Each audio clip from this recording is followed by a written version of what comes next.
Good day everyone. In this series of videos I shall attempt to create a procedural dungeon of sorts. Of course, no dungeon can exist without a room, so the first thing I intend to do is to create a room.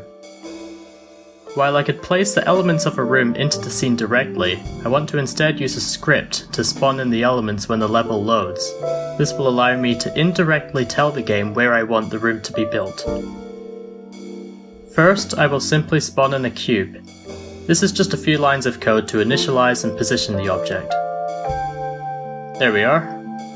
This cube will become the floor, so I need to stretch it out on both the X and Z axis. Of course, adding a single line of code already breaks the game. I anticipate that this type of situation will happen often.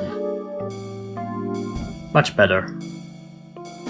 Here's another cube. This is going to be a wall. I've also created a new function to generalize cube making, so I don't need to initialize it every time. As you can tell, it's working well. This is almost right. I've added a few more walls to complete the look, but I don't want them on top of the floor the way they are now. This is better. The seams at the bottom corners won't be visible to the player. Alright, I'd like to be able to move the camera. Currently, my view of the game is stationary, and that just won't do.